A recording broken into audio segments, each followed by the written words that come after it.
Hi, I'm Oakley. Just turned 35 last month. Still getting used to solo parenting and the empty side of the bed. That's been my reality since the accident took Marcus 3 years ago. Mom, does Uncle Richard have the new PlayStation? Ethan asked, bouncing in the passenger seat. My 10-year-old had his father's face. Same eyebrows, same dimple, same warm brown eyes. I don't know, but Aunt Vanessa mentioned they got a pool table. Cool. Dad would have loved that. We pulled into their driveway, their house twice the size of our rental. Since Marcus died, money's been tight. My sister and her husband lived in the fancy part of town, where everyone drives cars worth more than my annual salary. Vanessa opened the door before we could knock. Finally, everyone's already here. She hugged me quickly, then bent to hug Ethan. Go on back, kiddo. Grandma brought those cookies you like. Ethan took off toward the backyard. You look tired, Vanessa said. Single parenting will do that. I followed her to the backyard. Richard was manning the grill, wearing an apron that said, "Kiss the cook." He nodded without smiling. I grabbed a soda and sat beside Mom, watching Ethan play with Richard's niece. For a moment, everything felt normal.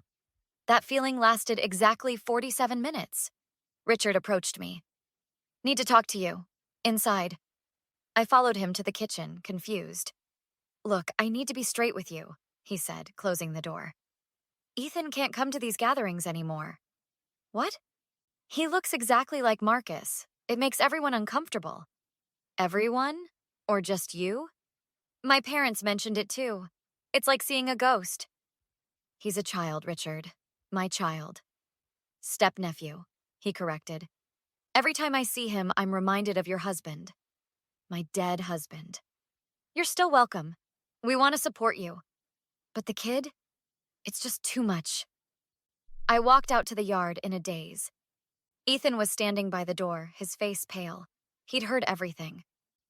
Can we go home, Mom? His voice was small. I told Vanessa that Ethan wasn't feeling well.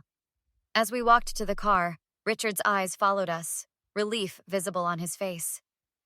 He doesn't like me because I look like Dad? Ethan asked in the car. Some people just don't know how to handle grief, sweetie. Are we still family? Always, no matter what anyone says. I gripped the wheel until my knuckles turned white. Richard had crossed a line, and for the first time since Marcus died, I felt something other than grief. I felt rage. The coffee shop buzzed with Tuesday morning chatter. Melissa waved from a corner table, red hair and a messy bun. You look like hell, she said as I sat down. Good to see you too.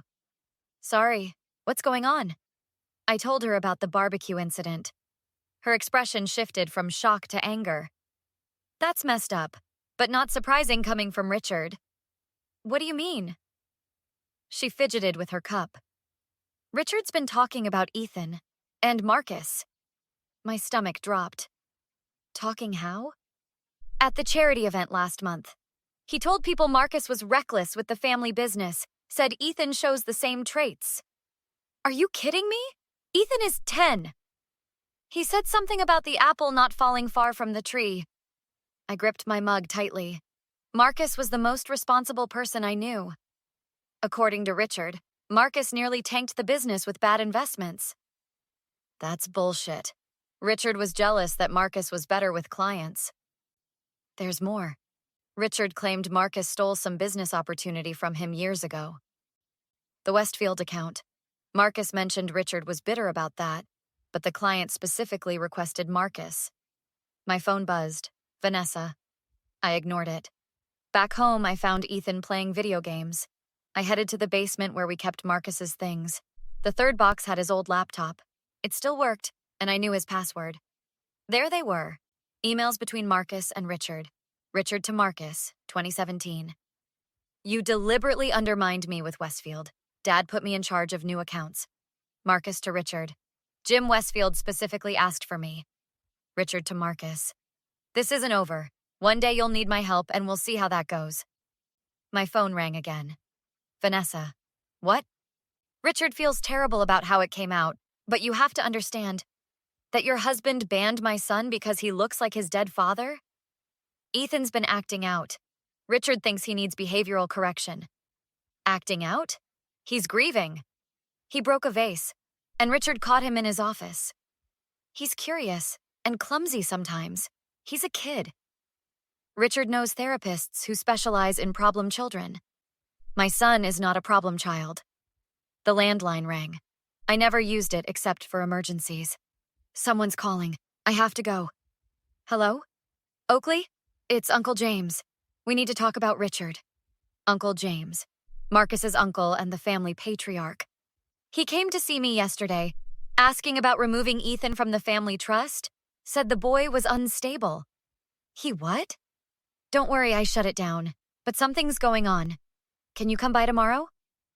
I'll be there. I hung up, shaking with anger.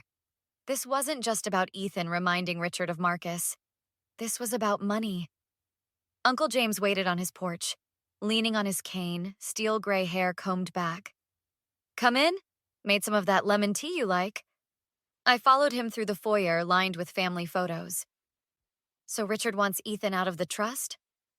Sit down. This goes deeper than you think. He unlocked a desk drawer and pulled out a thick leather binder. What's that? Insurance. Been keeping tabs on Richard for years. Didn't trust him even before Marcus brought him into the business. He opened it. Pages of notes, emails, financial statements. Why didn't you say anything? Family peace. But now he's targeting your boy. He pointed to a spreadsheet. Richard convinced me to let him manage family investments. Claimed amazing returns. I scanned the numbers. These don't add up. He's been siphoning money, nearly $300,000. Does Vanessa know? Doubt it. But that's not all. He played a recording. Richard's voice filled the room. Marcus thinks he's so perfect. One day everyone will see what a fraud he is. Another voice. Man, you've had too much to drink. That's your brother-in-law. Not by choice. And that kid of theirs? Spoiled brat. Marcus was gathering evidence. Didn't tell you to protect you and Ethan. My phone buzzed with a text from Ethan. Found something weird in Dad's old stuff. Annual business meetings next Friday. We present this evidence there. I drove to Vanessa's house. Why are you letting Richard turn you against Ethan? It's not like that. Richard just thinks. Since when do you let him do all your thinking? Her face crumpled. Richard says I spend too much time with Mom. Says she's a bad influence. He's isolating you. He loves me. He's just protective. Vanessa, he's trying to cut Ethan out of the family trust. Says he's unstable. What? He never mentioned. Of course not. Just like he never mentioned stealing from the family business. That's a lie. Uncle James has proof. Come to the meeting next Friday. I can't go against my husband. Even if he's hurting your nephew? Your sister? At home, Ethan waited with Marcus's old phone. Look what I found. A voice memo labeled, Richard, proof. Richard's voice.